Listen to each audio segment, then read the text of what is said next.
Good morning. Today is Saturday, November 20th, 2021.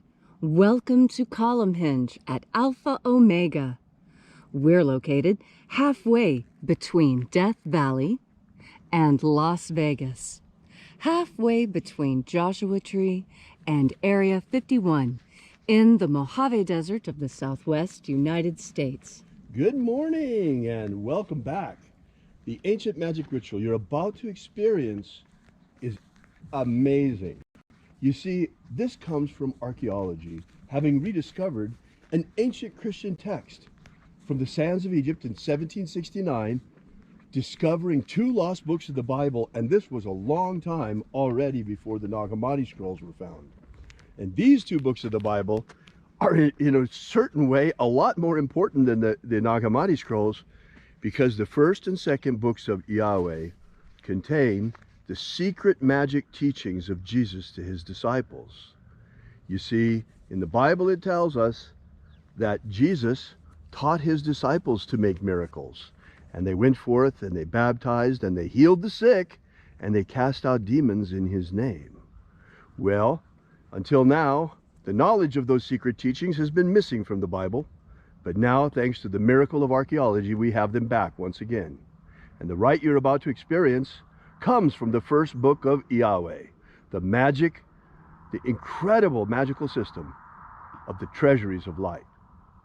I'm Reverend David Griffin. I'm Reverend Leslie McQuade. And this is the lost magic of Jesus revival. The sun is the dispenser of light to the earth. May the living light of the God Force inflame our souls with abundant life. Our destiny lies amongst the stars, and to the stars humanity shall ascend.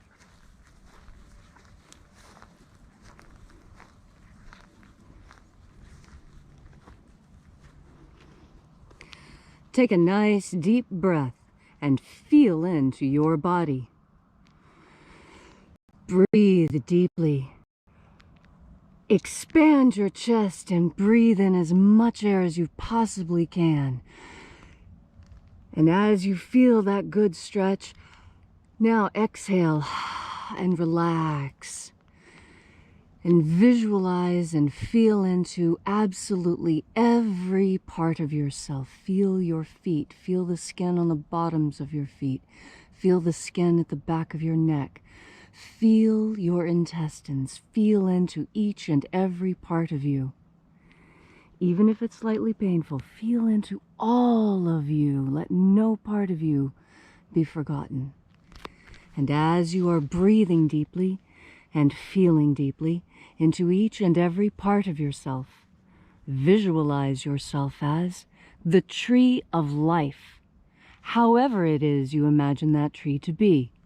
And grow your branches up high into alpha sky. Drive your roots down deep into omega earth. I call on you in the east, alpha.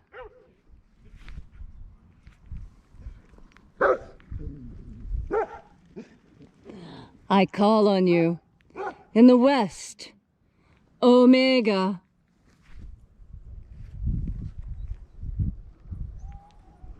I call on you in the north, alpha.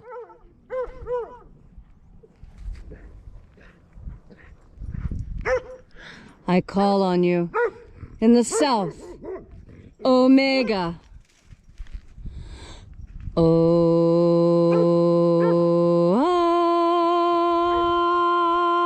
Alpha. Et omega. The beginning. And the end. And the path of the age between. Sunrise. And sunset. And the path of the sun between. Birth. And death. And the path of life between. Alpha. Omega. IAOE.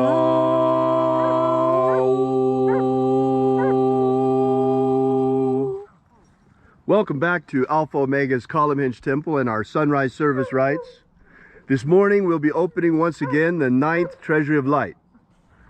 We begin by reaching out to the angels in the invisible. Angels of the ninth treasury, attend. O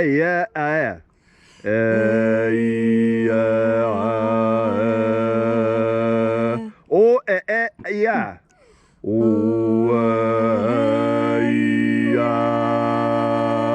Theagron.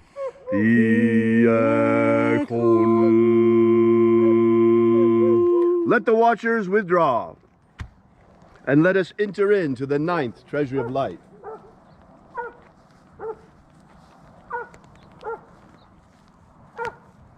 And there are 12 heads in my Father's treasury, and these are the names that are in the places when they sing praises to my Father, and he gives light power to them.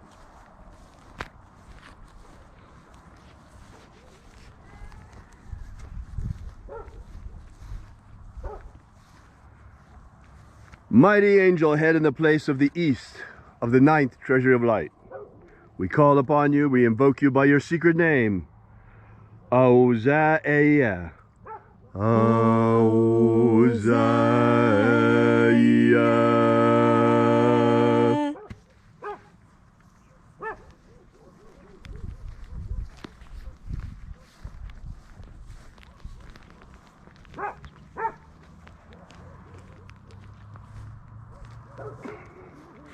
Achoba inoza. Achoba inoza.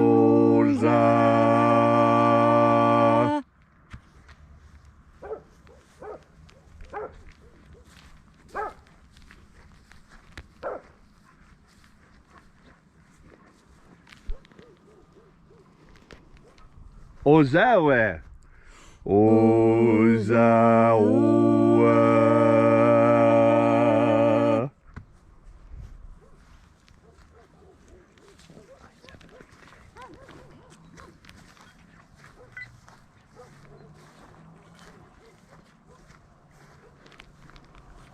Hey, yeah, hey, yeah,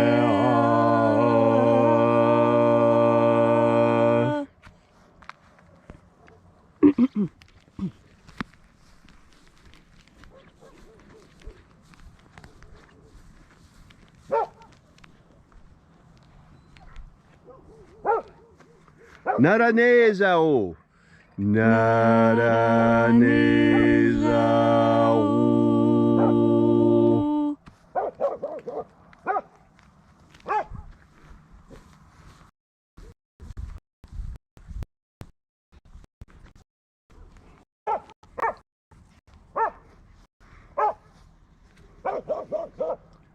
Gozazei. Gozazei.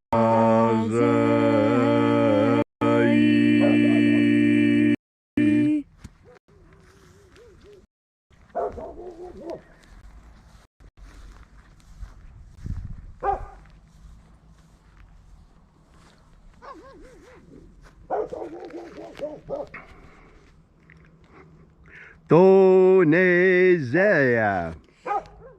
Tonezea.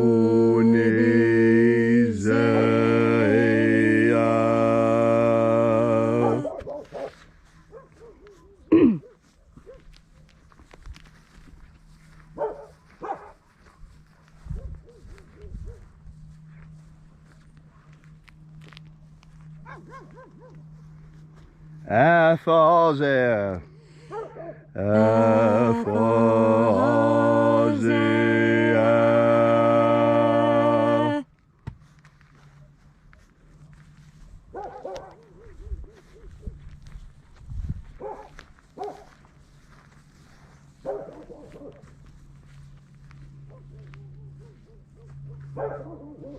Thosea. Thosea.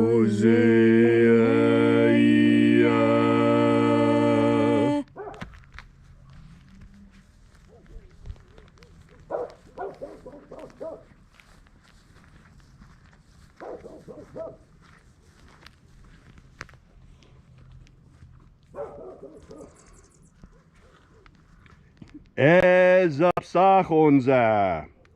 Ezapsachonza.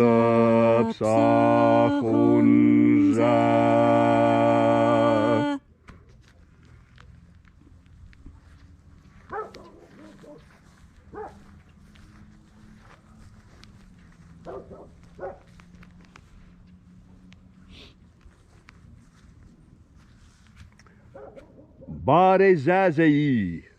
Bade Zazai.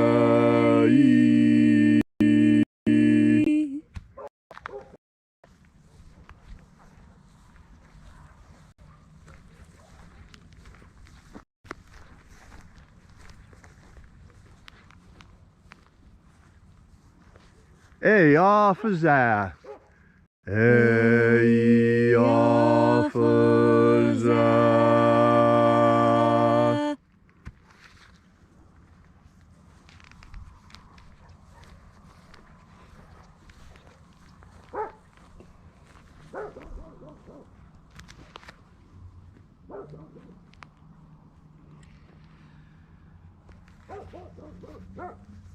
And so we completed our journey through the places, invoking each of the 12 mighty angels, head in its proper place and proper rank, until at length we came into the place of the midst, the place of the center, the place of the Father of the treasure of light.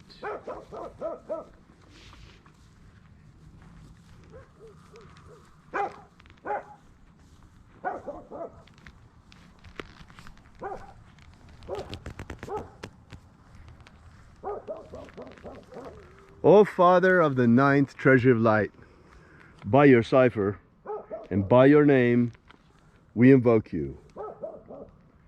IAOE I. IAOE I.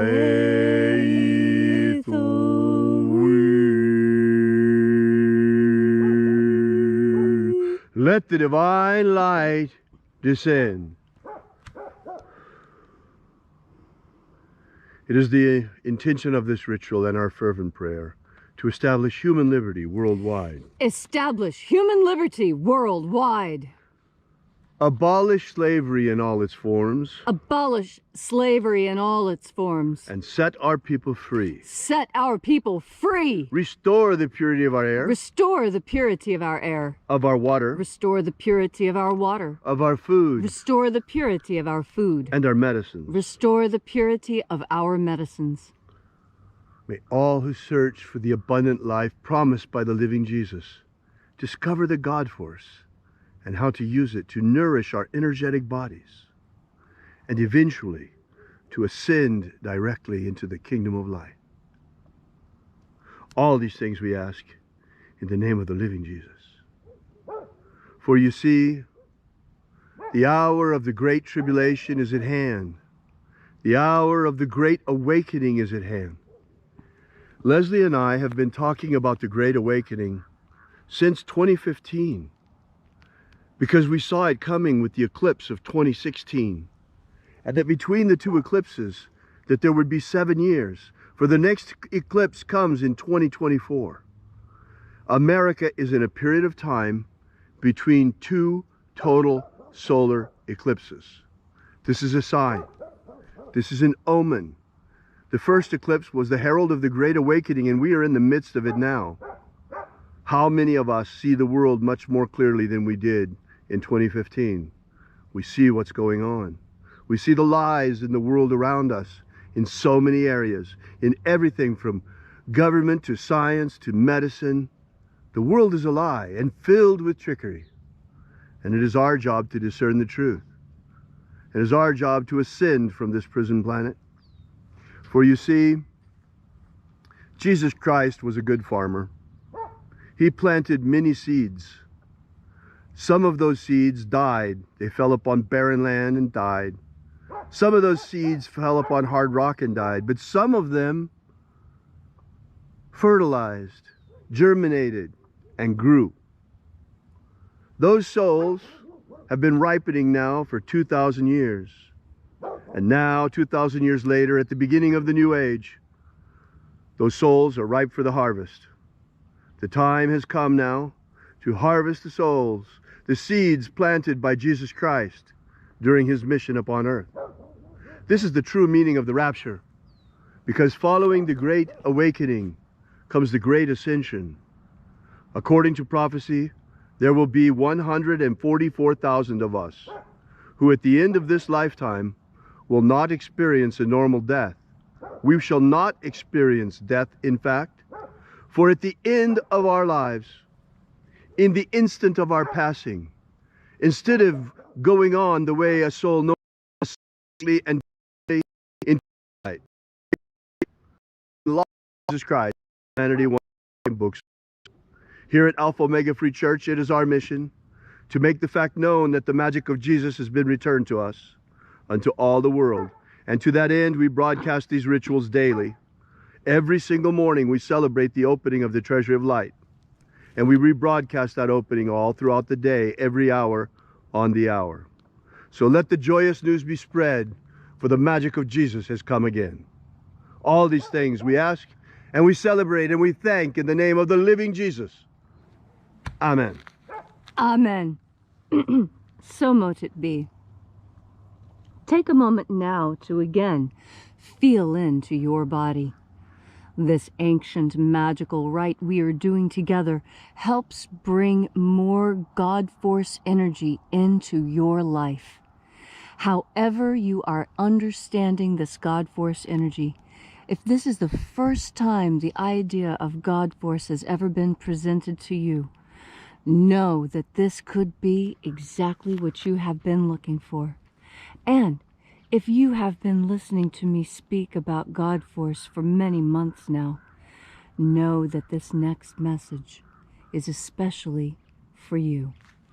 You see, as I look into the world right now, I can see the manifestation of God's hand, because I take the time to see it.